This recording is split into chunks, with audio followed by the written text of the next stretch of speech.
your IFC or IFS, interferential stimulation.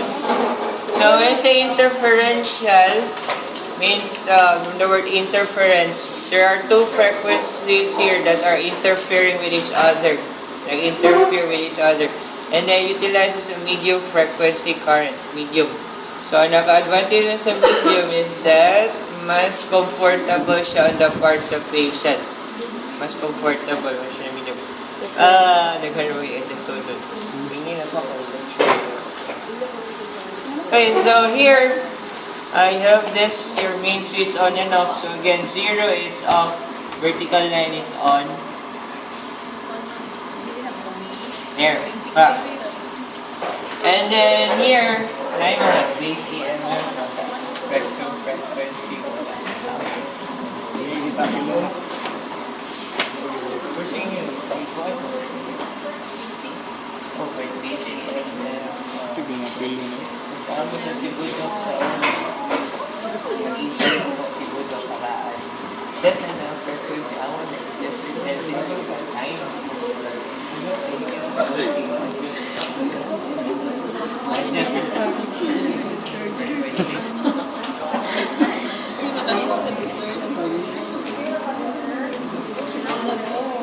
Sa lupod di mo yung kalimutan.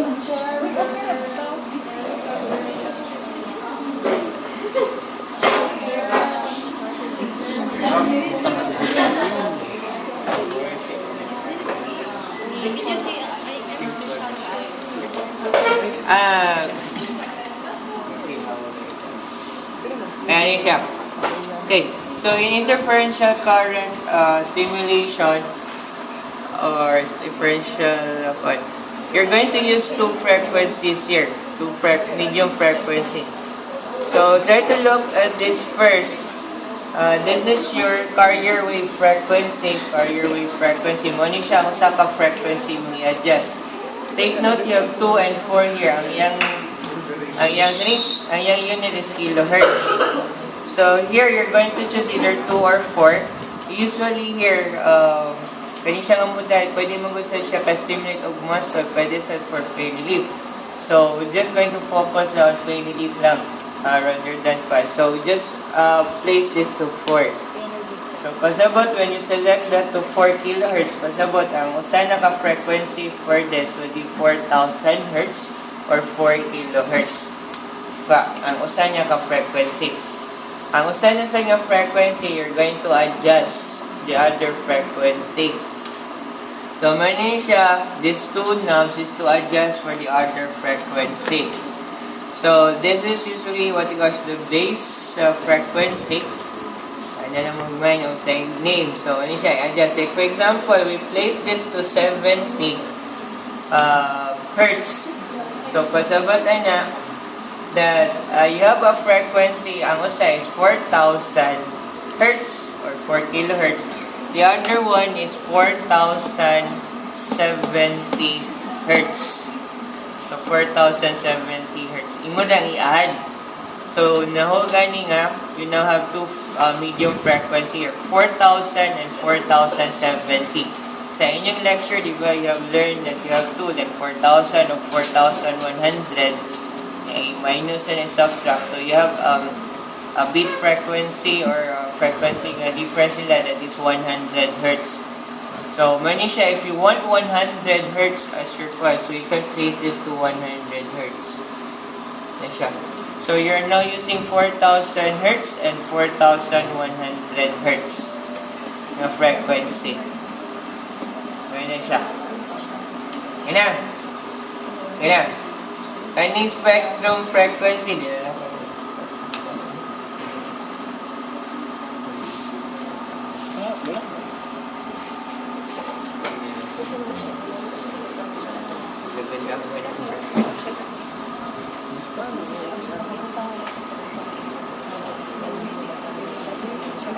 Pwede rin di siya gamitin.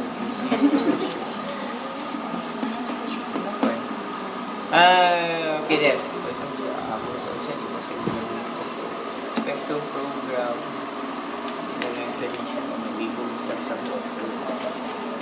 Okay, next. Okay, so we're just going to Yun na yung to use on your part. Kung mabibog nyo sa yeah. Okay. So next, let's just proceed na to the different pole or channel.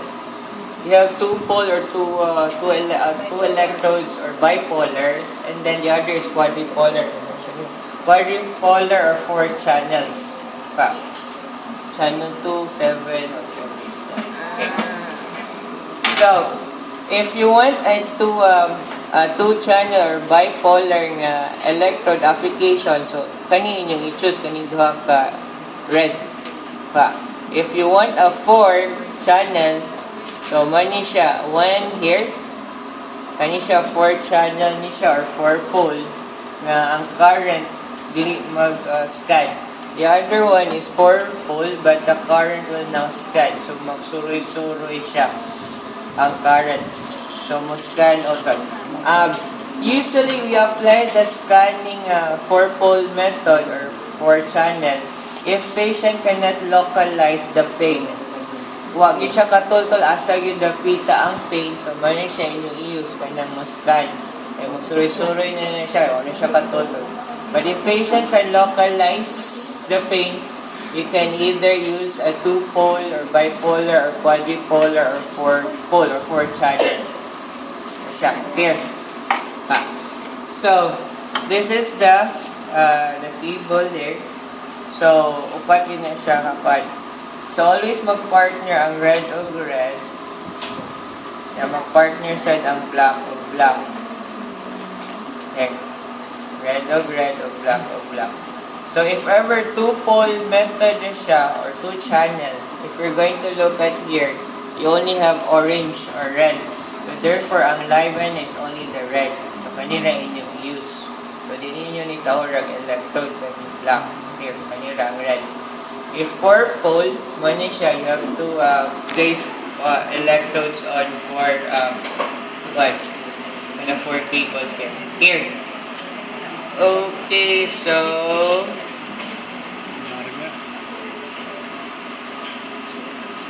okay, ang naka-differ sa IFC o sa ES is that IFC is more for pain relief. A while ago, that is to stimulate the muscle so that the muscle mo contract. And is more for pain relief, to relieve the pain. So nanamtay may mga theory wherein you can mask the pain or certain nerve ang ma-stimulate so that you have this gate control theory.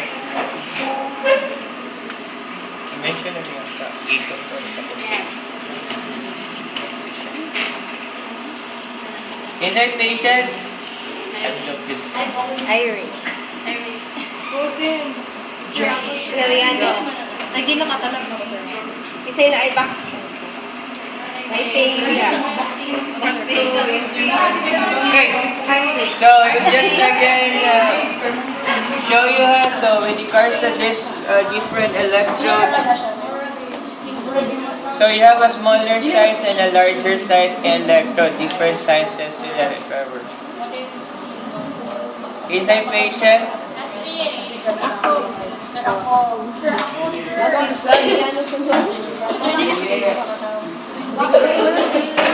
So we place first, we apply first a 2-pole or bipolar technique or 2-channel. Ang naka-advantage siya sa yun niya siya i-apply. So how to apply this if ever you have this painful side, it's either ang imong painful side is found between or at the center of the 2 electrodes, or you can apply 1 electrode directly over the painful side and the other one in any other sides. So we're just going to again place towel, water.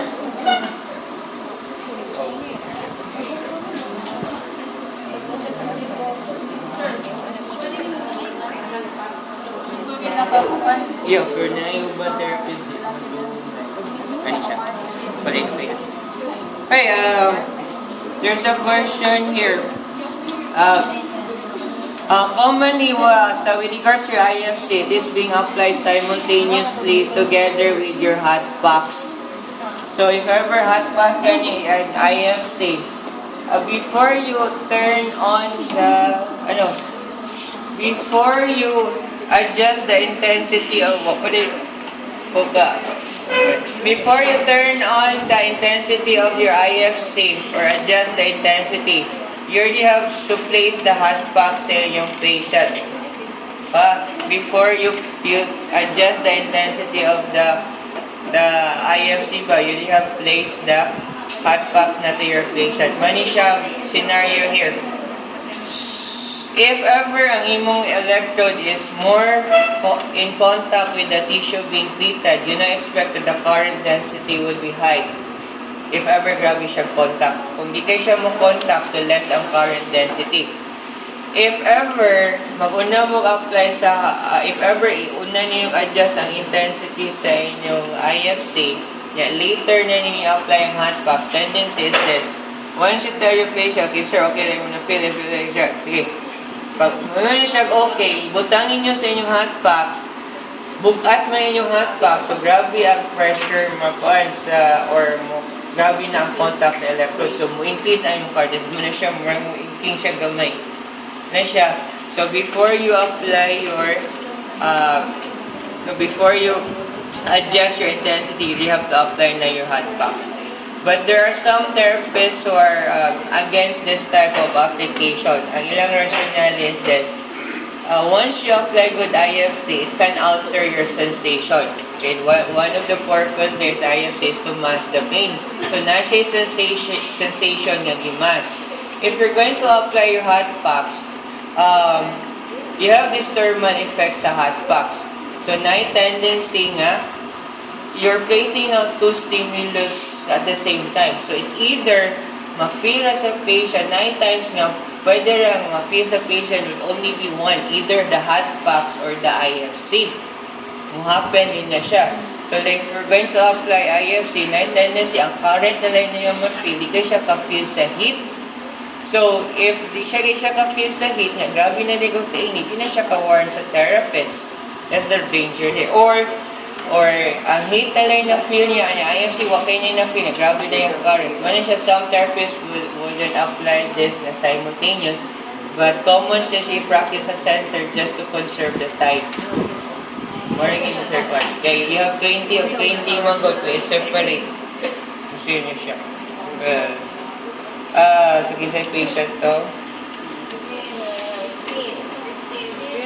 Go, volunteering.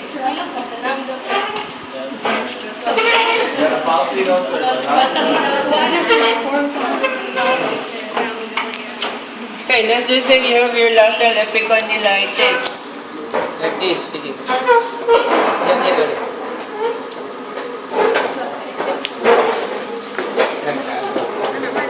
So when you apply this one, dirima ang painful site, diba? So either you can apply that way, wherein in between ng imong painful site, or one electrode is being placed directly over sa imong painful site. Pwede na siya. So, Electro.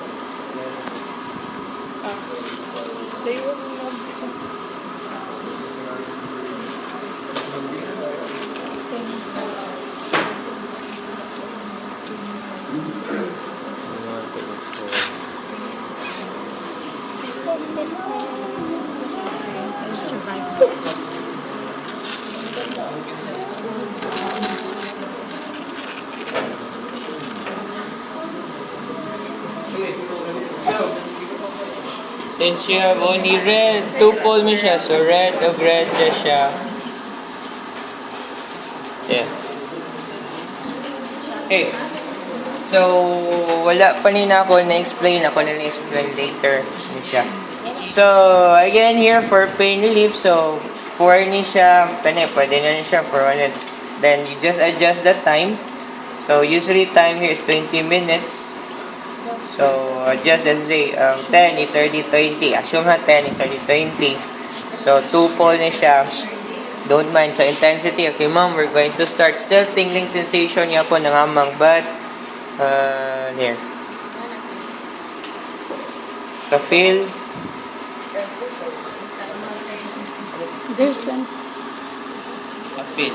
Oh, ganina ako ka. Oh, ganina. So, mas nice ang feeling yan compared to electrical stimulation. Hindi naman siya. Tingling. Siya may na-feel state. Mas di na siya sakit, sir. Siya dots, dots. Where siya ga? Dance? Dots, dots. Info dots? Where siya na ini kamang-kamang or what? Siya mas talagang, where siya vibrator, joke. Ayan.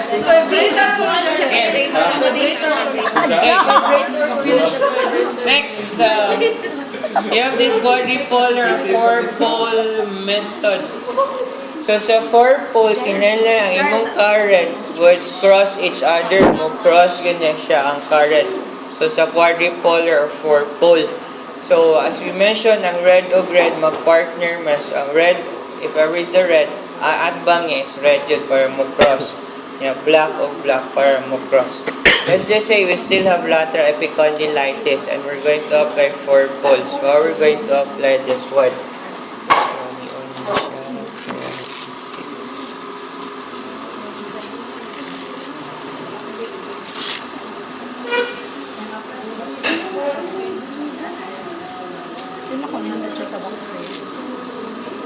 Ito sa'yo niya, Ting. Ikaw kay lucky ka mo.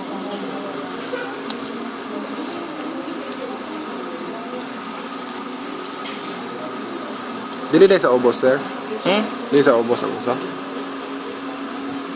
Purple man.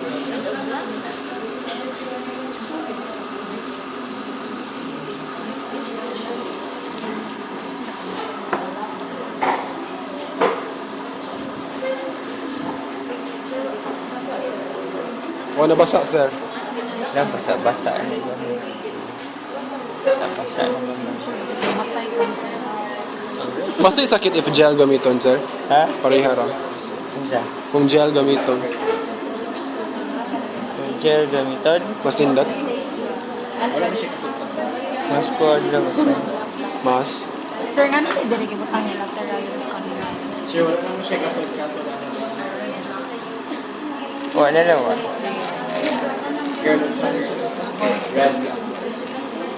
Okay! Asan ako? Red of red. Nag-feel na ko mamatay na ko.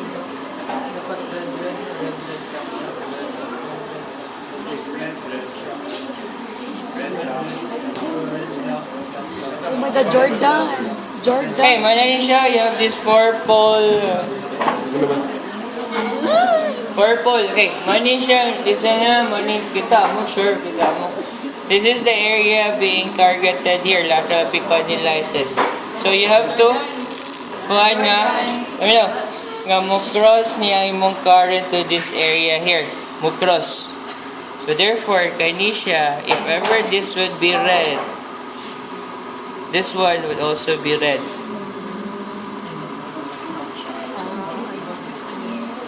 Here. If this one would be black, the other one would also be black. Here. Okay. So, para mo cross sila na siya. Here. So, para mo cross siya, it should be cross. Dili siya mang parallel ang current. Should be mo cross. So, as I've said, red o red mo partners. If this is red, red sa ni siya. Kung black, black. Pa. Now, so cross na each other. This one is the balance control nga knob. So, if ever, we usually apply this if ever you have four-pole, itong di magsuray-suray. If there are times, for example, mo-complain ang patient nga merkusugra on this side or area. So, for example, yung siya merkusugra 3 or kusugra 3, pasabot ang imong red, kusugra.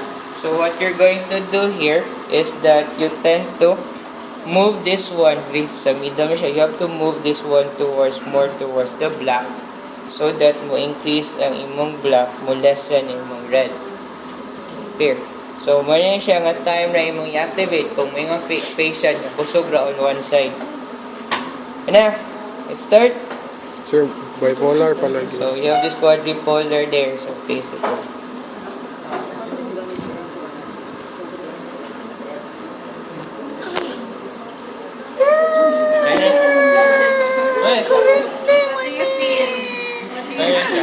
Ang galing. Ayan. So there. Kusgi, sir, kusgi. Okay, next, we have this quadripolar ng vector scan. So, magsuroy-suroy rin na siya. So, place it there. Masakit natin. And you start here. Uy, Ayan. So, what the patient will feel, mag-anaan niya siya. Muna feeling mo, Tin? Tayo. Close your eyes, Tin. pila ko mabot sa akong ilok. Ayan, na-feel mo, naganda-gan Eh, mo. mo akong gibino. Naganda-gan mo. Uy, sir, pila ko din namuli ko kakong kamo. So, expect mo scan niya siya all throughout the area there. Ha? Yeah, just doctor. Kusgi na lang.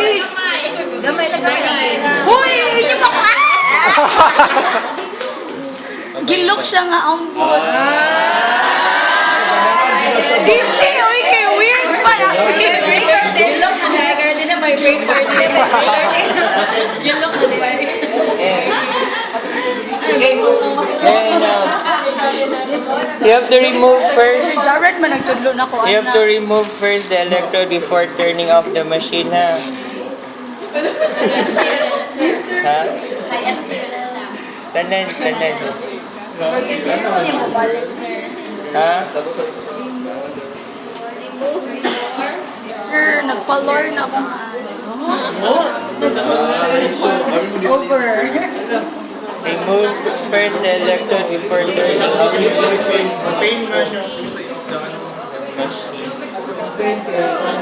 Cham.